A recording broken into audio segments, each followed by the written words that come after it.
ॐ कस्तूरीतिलकं ललाटपटले वक्षस्थले कौस्तुभं नासाग्रे वरमौक्तिकं करतले वेणुकरे कङ्कणं सर्वाङ्गे हरिचन्दनं सुललितं कंठे च मुक्तावली गोपस्त्री परिवेष्टितो विजयते गोपालचूडामणि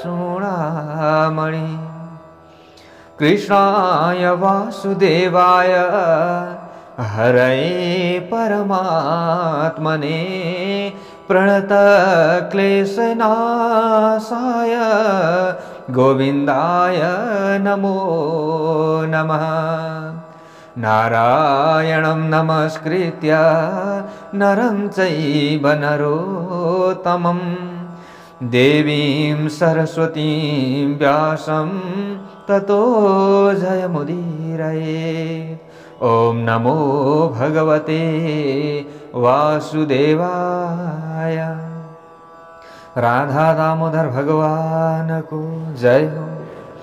सम्पूर्ण धर्मानुरागी भक्तवृन्दहरू, सज्जनवृन्दहरू, कार्तिक महात्म्य श्रवण गर्ने यो सुअवसर हामीलाई मिलिरहेको छ। आजको नयाँ भाग 17औं भाग आज हामी कार्तिक महात्म्यको श्रवण गर्नेछौँ। विशेष हजुरहरुमा जुन आस्था रहेको छ, श्रद्धा रहेको छ, जुन भक्ति रहेको छ, हजुरहरुले श्रवण गरेर साथ दिइराख्नु भएको छ, सबैलाई मेरो तर्फबाट जय श्री हरि, जय श्री राधे अर्पण गर्न चाहन्छु। धेरैजना सज्जनवृन्दहरूले महात्म्य श्रवण गरेर आनन्द मिलिरहेको छ भन्नुभएको छ। हजुरहरुको जुन भक्ति रहेको छ यो अपरम्पार रहेको छ र हामीलाई ऋण लाग्छ, हामीलाई भारा लाग्छ होला भन्नुहुन्छ धेरैजनाले। यो यस्तो होइन। विशेष आफूले भगवान प्रति समर्पित हुने प्रयास हामीले आफ्नो तर्फबाट हर वखत गर्नुपर्दछ। हामीले कुनै पनि कर्महरू गर्दै जाँदाखेरि पनि हामीले दुष्कर्मलाई छोडेर सत्कर्ममा अगाडि बढ्नुपर्दछ। त्यहाँ भगवानको अवश्य पनि कृपा हामीलाई रहन्छ नै रहन्छ। हरेक पदार्थमा, हरेक कणकणमा भगवान हुनुहुन्छ। ओ सज्जनवृन्दहरू, ईशावास्यमिदं सर्वम, हैन, सबैतिर जहीँतहीँ भगवान अवश्य पनि हुनुहुन्छ। कुनै न कुनै रूपमा विद्यमान हुनुहुन्छ। हाम्रो यो चर्म चक्षुले हामीले देख्न नसक्नु यो हाम्रै कुनै न कुनै कमजोरी हुन सक्ला, तर हामीले ज्ञानको चक्षुद्वारा यदि उनै परमात्माको चिन्तन गर्यौं भने हामीले केही न केही अनुभव अवश्य पनि गर्न सक्दछौँ। उनै प्रभु परमात्माले, उनै ईश्वरले सारा चराचर जगतको सृष्टि गर्नुभएको छ।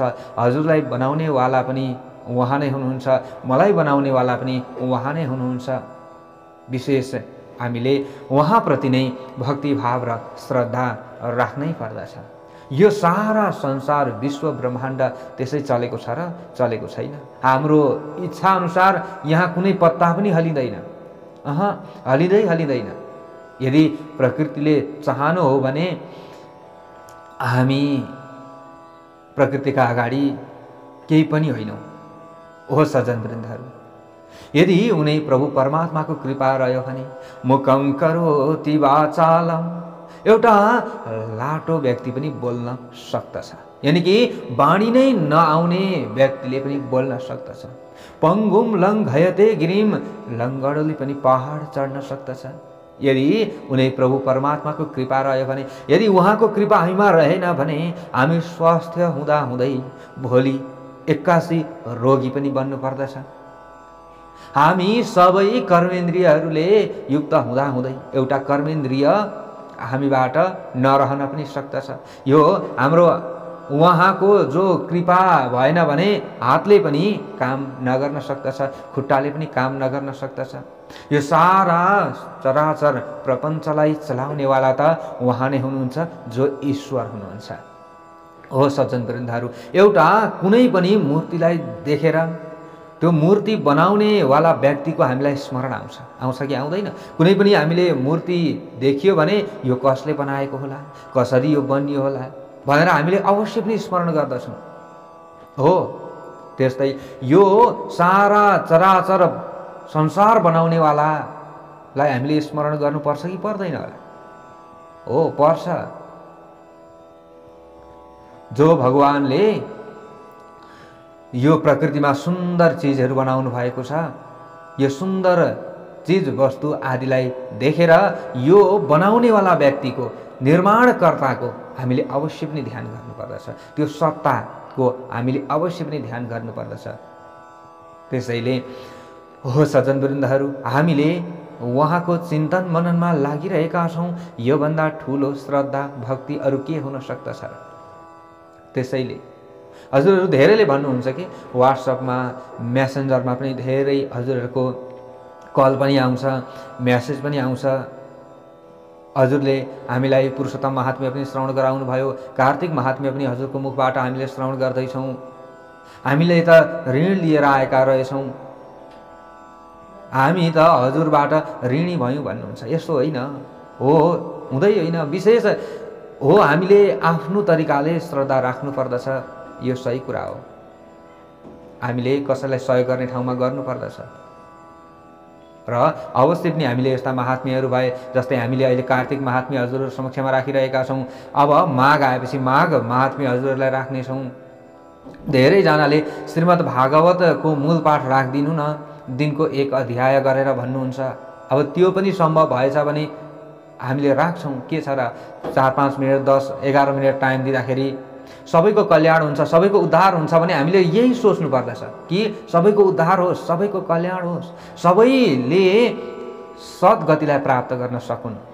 हामीले यही सोच्नु पर्दछ हर बखत हर क्षणमा। त्यसैले हामीले यो पनि प्रयत्न गर्न सक्छौँ। हजुरहरूको जुन भक्ति रहेको छ, यसरी नै सहयोग मिल्यो, यसरी नै हजुरहरूको साथ मिल्यो भने हामीले यो पनि हजुरहरूलाई घर बसी बसी श्रवण गराउन सक्छौँ। हो 1-1 अध्याय गरेर श्रीमद् भागवत जुन पितृ उद्धारका लागि एकदमै महत्त्वपूर्ण मानिन्छ, श्रीमद् भागवतको मूल पाठलाई नि जुन संस्कृतको पाठ रहेको छ, यसलाई दिनको 1 अध्याय एउटै मात्रै श्लोक पनि हामीले उच्चारण गर्न सकियो भने यो त धेरै राम्रो हो। त्यसमा पनि 1 अध्याय मात्रै दिनमा हामीले श्रवण गर्न सकियो भने योभन्दा ठुलो अरू के हुन सक्छ? हामीले घरमा बसी बसी आफ्ना पितृहरूलाई सन्तुष्ट बनाउन सक्दछौँ, पितृहरूलाई खुसी बनाउन सक्दछौँ। श्रीमद् भागवत भनेको नि हामीलाई पार तराउनेवाला। हेरौँ समयले कहाँसम्म साथ दिन्छ। हामीले श्रवण गर्दै थियौँ कि जो शिवजीका गणहरूका साथमा जलन्धरका सैनिकहरूको लडाइँ भइरहेको थियो, लडाइँमा धेरै सैनिकहरू घायल भएका छन्। त्यसमा वीरभद्र जो भगवान महादेवका पक्षबाट लडाइँ गर्न आउनुभयो। लडाइँ गर्न आइसकेपछि यता जलन्धरका जति पनि सैनिकहरू थिए ती सबै तितर-बितर भए, भाग्न लागे। यो देखिसकेपछि जलन्धर अति क्रोधित भए अरे र क्रोधित भएका जलन्धर वीरभद्रसँग लडाइँ गर्नका लागि अगाडि बढेका थिए। वीरभद्रलाई मस्तकमा जो जलन्धरले प्रहार गरे, वीरभद्र त्यस पछाडि मूर्छित भएर भूमिमा लडे। नारदजीले अगाडि गएर सारा वृत्तान्त, सारा यो चरित्र पृथु महाराजजीलाई श्रवण गराउँदै हुनुहुन्छ। उहाँले भन्दै हुनुहुन्छ, पतितं वीरभद्रं तु दृष्ट्वा रुद्रगणा भयात् अगमंस्तेरणं हित्वा क्रोशमान महेश्वरम्।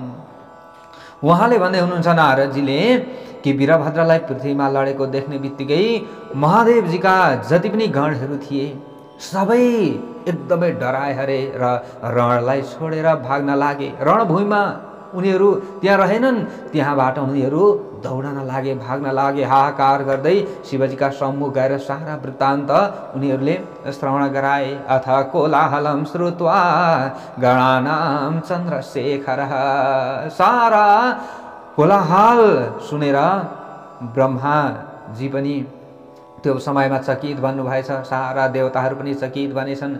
भगवान महादेवजीले पनि आफ्ना गणहरूको यो कोलाहल सुन्ने बित्तिकै हाँस्नु भएछ। उहाँ नि हाँस्नु भएछ र तुरुन्त साँडेमाथि चढेर, आफ्नो वाहनमा चढेर अब म आफै जान्छु सङ्ग्राममा भनेर जो देवादिदेव महादेव हुनुहुन्थ्यो उहाँ महादेव सङ्ग्रामका लागि अगाडि बढ्नुभयो।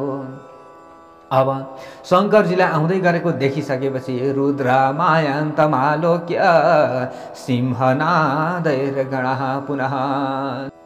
त्यस पछाडि शङ्करजीलाई आउँदै गरेको देखेर जो भगवान शङ्करजीका गणहरू थिए, यी गणहरू अझ अब एकदमै साहसी बन्न थाले अरे, सिंह चाहिँ गर्जना गर्न लागे अरे। अब उनीहरूमा पनि आँट आयो के, साहस आयो। हामीले पनि अलिकति कतै दुःखमा परिरहेका छौँ भने हामीलाई कसैले हौसला प्रदान गरिदियो भने, आफूलाई कसैले सान्त्वना दियो भने हामीमा पनि केही न केही हिम्मत आउँछ। त्यस्तै अब यहाँ शिवजीका जति पनि गणहरू थिए यिनीहरू फेरि आफ्ना आयुधहरू लिएर दैत्यहरूको संहार गर्नका लागि तत्पर बने र संहार गर्नका लागि अगाडि बढ्न लागे। यसरी अगाडि बढिरहेका थिए। जसरी कार्तिक मासको व्रत गर्ने व्यक्तिलाई देखेर पापहरू भाग्दछन्, त्यसरी नै भगवान रुद्रका भयानक स्वरूपलाई देखेर दैत्यगणहरू पनि भाग्न थाले हरे। दैत्याश्च भीषणं दृष्ट्वा सर्वे चैव विदुद्रुवुः। सबै भाग्न थाले अरे। कार्तिक महिनामा नि कार्तिक मासको व्रत गर्ने व्यक्तिहरूका पनि सारा पापहरू यसरी नै भाग्छन् हरे। हो सज्जनवृन्दहरू, दैत्यहरूलाई युद्धबाट भाग्दै गरेको देखेर हजारौं बाणहरूको वर्षा गर्दै अब जलन्धर शिवजीका सम्मुख आइपुग्यो अरे। दौडँदै आफ्ना गणहरू सबै भाग्दैछन्, हाहाकार गर्दै चिच्याउँदै रण छोड्दैछन्। यो छोडिसकेपछि आफ्ना सैनिकहरूलाई हिम्मत जगाइदिनका लागि, बढाइदिनका लागि भए पनि भगवान भोले बाबाका अगाडि जलन्धर युद्धका लागि तम तयार बनेर आइपुग्यो। त्यस पछाडि शुम्भ निशुम्भ अश्वमुख काल नेमी वाहक आदि गरिएका, जो घस्मर आदि गरिएका जति पनि दैत्यहरू थिए, यी पनि भगवान शिवजीसँग लड्नका लागि दौडिएर आउन लागे। बाणहरूको अन्धकारले आफ्ना सेनाहरूलाई ढाकिएको देखेर शिवजीले त्यो बाण समूहलाई काटेर आफ्नो बाण समूहले आकाशलाई ढाकिदिनु भयो त्यो समयमा। त्यस पछाडि भगवान शिवजीले दैत्यहरूलाई आफ्ना बाण रूपी वायुले पीडित गर्न थाल्नुभयो। प्रचण्ड बाणहरू आफूसँग जो बाणहरू रहेका थिए, एकदमै शक्तिशाली बाणहरू दैत्यहरूका सामु छोड्न थाल्नुभयो, दैत्यहरूमाथि छोड्न थाल्नुभयो भगवान भोले बाबाले। र यसरी अब महादेवजीले क्रोधित भएर फर्सा र खड्गो जति पनि वञ्चरहरू आदि गरिएका आयुधहरू थिए दैत्यहरूका, यी सबै काटिन लागे हरे। भगवान भोले बाबाको बाणद्वारा दैत्यहरूका जति पनि आयुध थिए यी शक्तिहीन हुन लागे हरे। त्यस पछाडि घस्मर दैत्यलाई पासले बाँधेर पृथ्वीमा लडाइदिनु भयो हरे भगवान भोले बाबाले। कुनै दैत्यको वृषभको सिङले कुनै दैत्यको बाणहरूद्वारा संहार गर्न थाल्नु भयो अरे। वृषभको सिङद्वारा नि जो भगवान भोले बाबाको वाहन साँडेको सिङद्वारा पनि धेरै दैत्यहरू आहत हुन लागे हरे, यता र उता लड्न लागे हरे। अब जो शेष दैत्यहरू रहेका थिए सिंहद्वारा व्यथित हात्ती झैं उनीहरू यता र उता भाग्न थाले अरे। उनीहरू त्यहाँ ठहर्न असमर्थ भए, बस्न असमर्थ भए भगवान भोले बाबाका अगाडि। त्यो देखेर अब जलन्धर अति क्रोधित भयो आफ्ना सैन्यहरूमाथि। भगवान भोले बाबाले प्रहार गर्नुभएको त्यो बाणलाई देखेर, त्यो विभिन्न वज्र समान आयुध आदि काटिएको देखेर अत्यन्त रिसाएर वज्रको समान तीव्र गर्जना गर्दै वेगपूर्वक महादेवजीलाई युद्ध गर्नका लागि ललकार्न थाल्यो।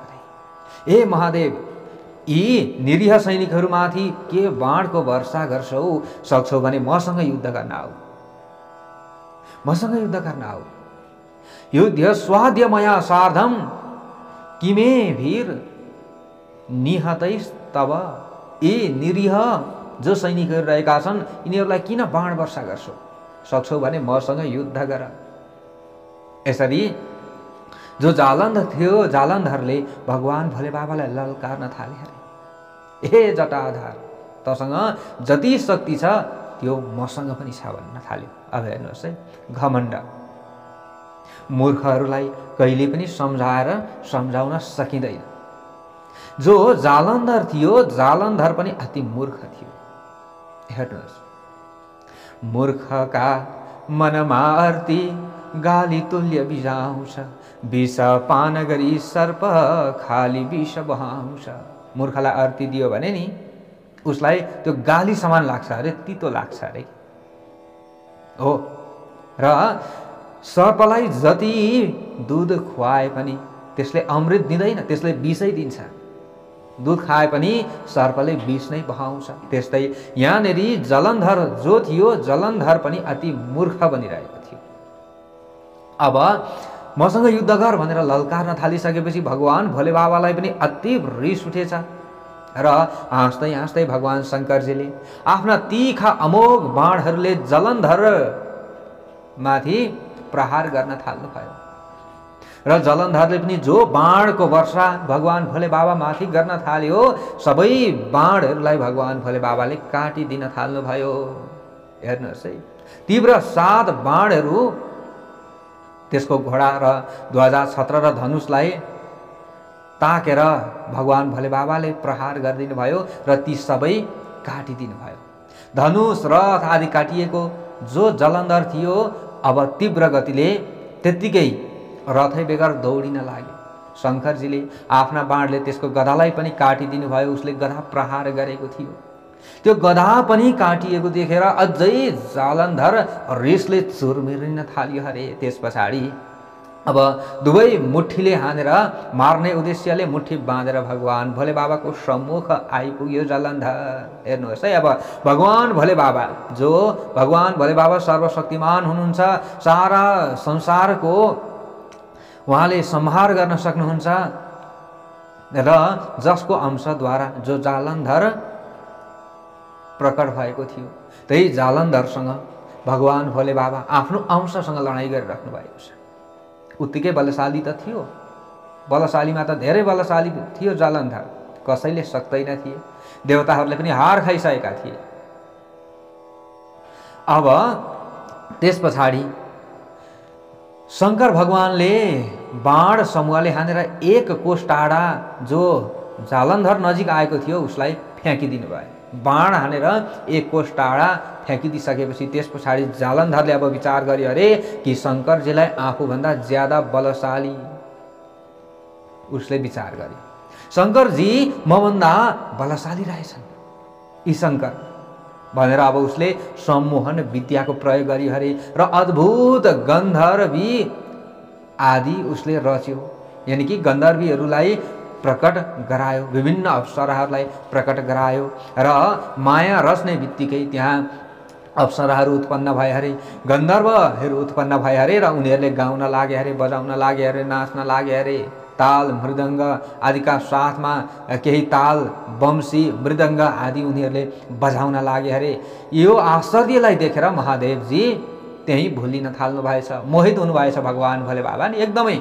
अब मोहित हुनुभयो र भगवान भोले बाबा जब मोहित भइसकेपछि भगवान भोले बाबाका हातबाट अस्त्रहरू पनि भुइँमा खसे अरे। हेर्नुहोस्, त्यस्तो सम्मोहन विद्या जान्नेवाला थियो जसले भगवान भोले बाबालाई पनि मोहित बनाइदियो। हेर्नुहोस्, अब महादेवजीलाई चकित भएको देखेर अब जलन्धरले विचार गर्यो, अत्यन्त कामले पीडित भएको छ, अब म शीघ्र नै पार्वतीलाई हर्न जान्छु, पार्वती मेरी बनाउँछु भनेर अब युद्धभूमिलाई छोडेर हतार हतार उसले शुम्भ निशुम्भ आदि गरेका जति पनि दैत्यहरू थिए बलशाली उनीहरूलाई त्यो युद्धमा नियुक्त गरेछ र तिमीहरूले यहाँ सम्हाल्दै गर्नु है भनेर उची हतार हतार आफूले 10 भुजा धारण गरिहालेछ। भगवानको स्वरूप धारण गर्न थाल्यो। अब 5 मुख धारण गरी अरे, 3 नेत्र र जटा धारण गरी अरे।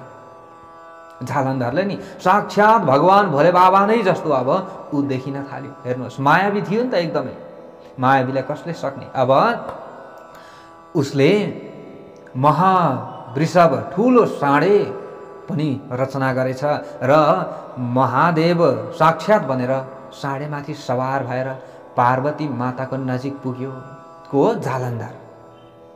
जालन्धर पार्वती माताको नजिक पुगिसकेपछि महादेवजीलाई आउनु भएको देखेर पार्वतीजीले आफ्ना सखीहरूसँग उहाँ वार्तालाप गरिराख्नु भएको रहेछ। हतार हतार उठ्नु भएछ र महादेवजी सम्झिएर ठ्याक्क अगाडि आइपुग्नु भयो। आउने बित्तिकै पार्वतीजीको जो सौन्दर्य थियो यसलाई देखेर जो जालन्धर थियो, जालन्धर त अति मोहित भएछ कि उ त हल्लिनै छोड्यो, मूर्छित परेछ। हेर्नुहोस् है, मूर्छित पर्यो। अब जालन्धर पार्वतीजीलाई देखेर मूर्छित पर्ने बित्तिकै पार्वतीजीले यसो विचार गर्नुभयो, होइन महादेवजी त मेरो सौन्दर्यलाई देखेर कहिले पनि मूर्छित हुनुभएको थिएन, यो को रहेछ, मलाई देख्ने बित्तिकै मूर्छामा परिणत हुने भनेर उहाँले यसो ध्यान दृष्टि लाएर हेर्नुभएको त जालन्धर भन्ने उहाँले थाहा पाइहाल्नुभयो। पार्वतीजीले नि थाहा पाइहाल्नुभयो। अब जो महामाया शक्तिका अगाडि जो सम्पूर्ण चाहिँ माया जान्ने वाली जो शक्ति हुनुहुन्थ्यो उहाँका अगाडि उसको मायाले काम गरेन। हेर्नु, सक्कलीका अगाडि नि नक्कली पुगिसकेपछि त्यो आफै फिक्का हुन्छ, त्यस्तै ऊ आफै फिक्का भयो। पार्वतीजीले थाहा पाइहाल्नु भयो। थाहा पाउने बित्तिकै तुरुन्त जालन्धरको स्वरूप चिनेर भयले एकदम विह्वल पनि हुनुभयो अरे, डराउनु पनि भएछ पार्वतीजी। र त्यहाँबाट शीघ्र उहाँ अन्तर्ध्यान हुनुभएछ र ऊ अन्तर्ध्यान भएर उत्तर मान सरोवरमा उहाँ जानुभएछ। र त्यहाँ गएर अब पार्वतीजीलाई एकदमै डर एक प्रकारको भयो, जो मलाई छल्न आउने यो जालन्धर अत्यन्त शक्तिशाली होला भन्ने उहाँलाई लाग्यो। र त्यहाँबाट उहाँ अन्तर्ध्यान त हुनुभयो। अन्तर्ध्यान हुने बित्तिकै जब पार्वतीजी अन्तर्ध्यान हुनुभयो यो जालन्धर पनि बिउजेछ र बिउजिसकेपछि ऊ पनि छक्क परेछ। अरे म कसरी यो बेहोस भएँ, ऊ पनि छक्क पर्न थालेछ। उता पार्वतीजी जो उत्तर मान सरोवरमा पुग्नुभयो त्यहाँ पुगेर भगवान विष्णुजीको स्मरण गर्न थाल्नुभयो। आफ्ना स्वामी त अब युद्धमा जानुभएको छ, उहाँ त उतै हुनुहुन्छ, अब म भगवान विष्णुको सहारा लिन्छु भन्ने हिसाबले उहाँले भगवान विष्णुको स्मरण गर्नुभएछ। पार्वत्यापि भयाद् विष्णु सस्मार मनसा तदा। मनैद्वारा उहाँले स्मरण गर्ने बित्तिकै गरुडमा सवार भएर भगवान विष्णुजी तुरुन्त माता पार्वतीजीको अगाडि आउनु भएछ। आउने बित्तिकै पार्वतीजीले भगवान विष्णुजीलाई भन्नुभयो, विष्णु जलन्धरो दैत्य कृतवान् परमाद्भुतं तत् किं न विदितं तेस्ति चेष्टितं तस्य दुर्मते।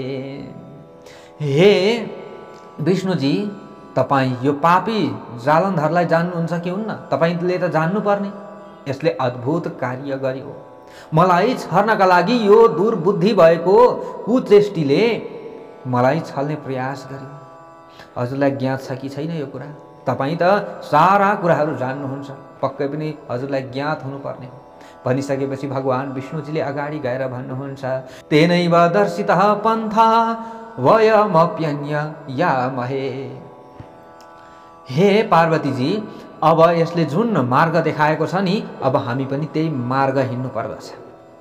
यसले जसो गर्यो नि त्यसै हामीले पनि गर्नुपर्दछ, किनकि यसले माया रूप धारण गरेर तपाईको पतिव्रतालाई नष्ट गर्नका लागि महादेवजीको रूप धारण गरेर आएको थियो। तर तपाईमा त्यो सामर्थ्य थियो, त्यो शक्ति थियो कि यो सक्कली हो कि नक्कली हो भन्ने जुन जान्ने शक्ति थियो त्यसले तपाईले जान्नुभयो। त्यसकारणले अब हेरौँ इनकी पत्नीले कतिको जान्दी रहेछिन्।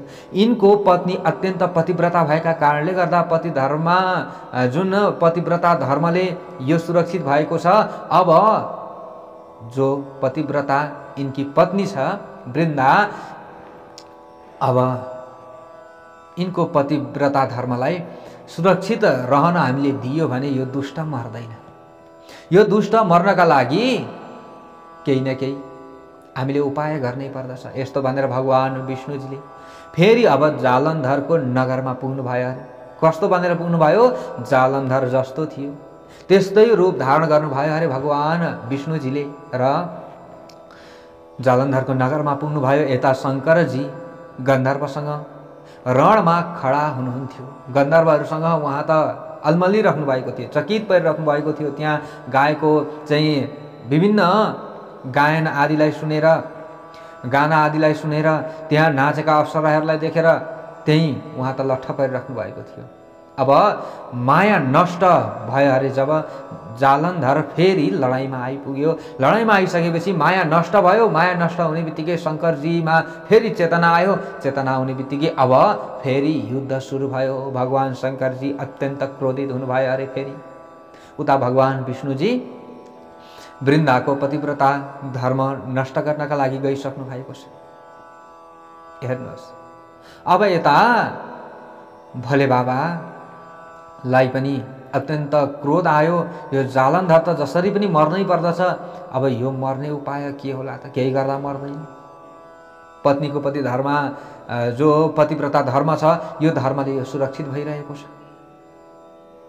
उहाँले पनि यो सोच्दै हुनुहुन्थ्यो र पनि युद्ध गर्नका लागि म अवश्य पनि समर्थवान छु, म युद्ध गर्नै पर्दछ भनेर जालन्धरसँग फेरि शङ्करजीले युद्ध गर्न थाल्नुभयो र आफूले युद्धमा बाणहरू वर्षा गर्न लाग्नुभयो र त्यहाँ जालन्धरले पनि बाणहरू वर्षा गर्न थाल्यो अरे। भगवानले पनि जालन्धरको बाणहरूलाई काट्नकै लागि भए पनि उहाँले बाण वर्षाउन थाल्नुभयो भनेर यसरी नारदजीले पृथु महाराजजीलाई जुन प्रसङ्ग श्रवण गराउँदै हुनुहुन्थ्यो, हामीले पनि हजुरका समक्षमा यही प्रसङ्ग श्रवण गरायौँ। अब अरू भोलिको भागमा हामी श्रवण गर्नेछौँ।